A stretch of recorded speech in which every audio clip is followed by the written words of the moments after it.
decided that every square on that board would not represent a pawn or a knight, but a human life. This was no metaphor. This was a mission. His name is Alexander Pichushkin. To the world, he became known as the Chessboard Killer. He wasn't hunting trophies. He wasn't stealing wealth. He was chasing a number, 64. In his own words, a life without murder is like a life without food. Tonight, we travel into the dark streets of Moscow, into the hidden corners of Bitsevskiy Park, and into the mind of one of Russia's most dangerous serial killers. A man who has already been convicted of 48 murders, but who now, in 2025, claims he has even more blood on his hands. This is not just a story of killings. It is a story of obsession, of a society that looked away, and of a predator who walked among ordinary people for more than a decade. Stay with me as we unravel the life, the crimes, and the chilling new confessions of Alexander Pichushkin, the Chessboard Killer. Alexander Yurievich Pichushkin was born on April 9, 1974, in Moscow, Russia. From the outside, he looked like any other child growing up in the Soviet era. But inside, seeds of darkness were being planted.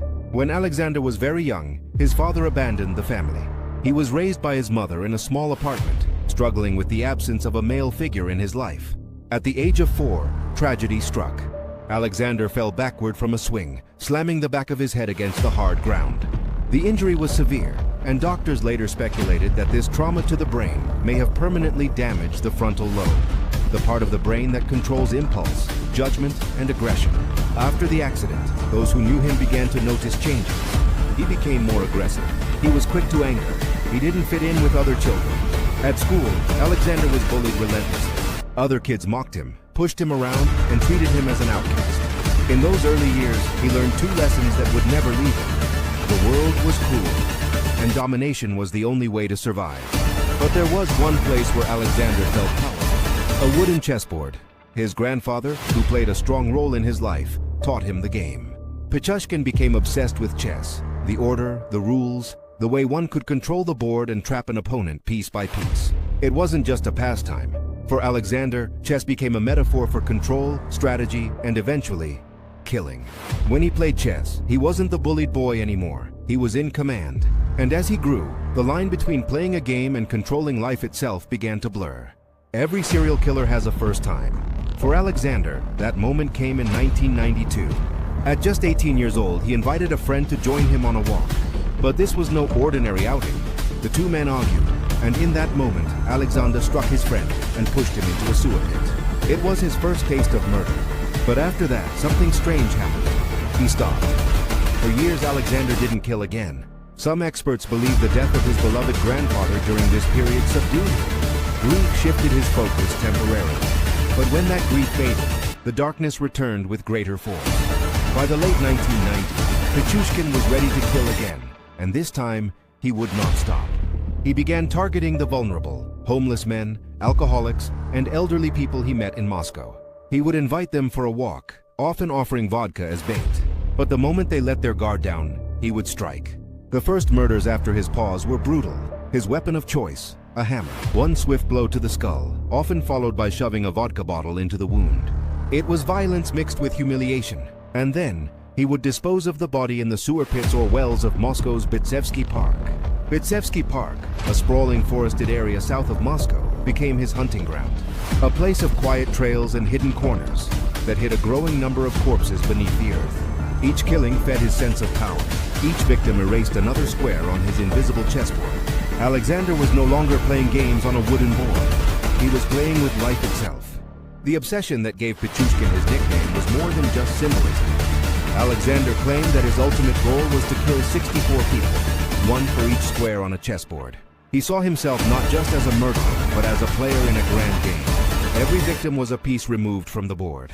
Every strike of his hammer was a calculated move toward checkmate. In his own words, he said, "For me, a life without murder is like a life without food. I felt like the father of all these people, since it was I who opened the door for them to another world." This wasn't just killing. It was ritual. It was destiny. At least in his twisted mind, his killings became more frequent. Sometimes once a week, sometimes more. And in the shadows of Moscow, bodies piled up.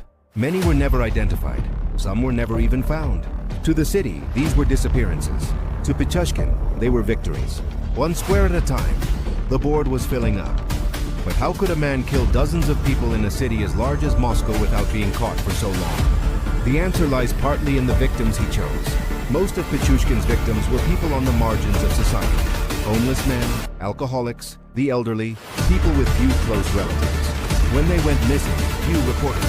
And when reports did come in, police were often slow to act. At the time, Russia was already dealing with high crime rates, corruption, and limited resources for investigations. Missing person reports were often ignored or dismissed. Locals whispered about a killer in Bitsevskiy Park. They spoke of a man luring victims with vodka, of people disappearing after walking into the forest. But without solid evidence, the police did little. For nearly a decade, Alexander Pichushkin moved like a ghost through Moscow. Neighbors saw him as an ordinary man. Shopkeepers knew him as quiet and polite. All the while, the death toll climbed. The failures weren't just institutional, they were societal.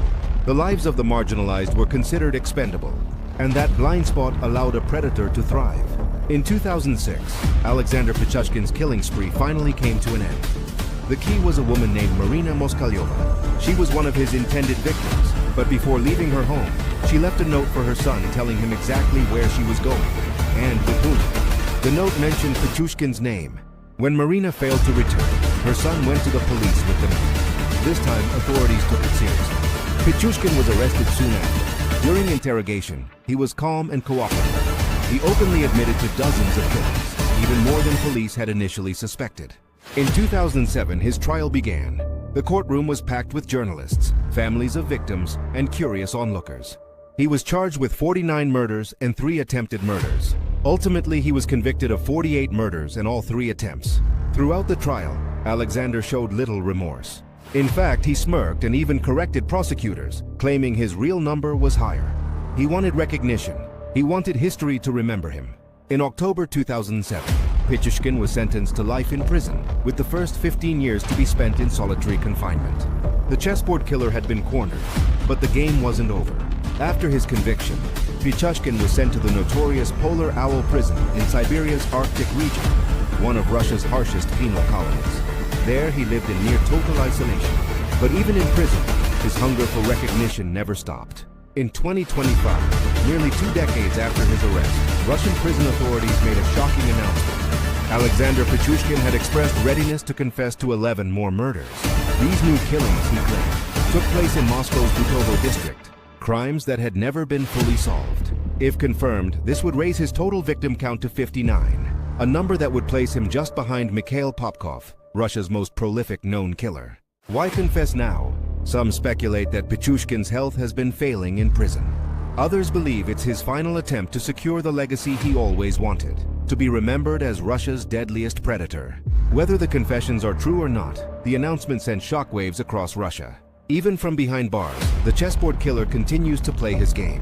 What drove Alexander Pichushkin to kill?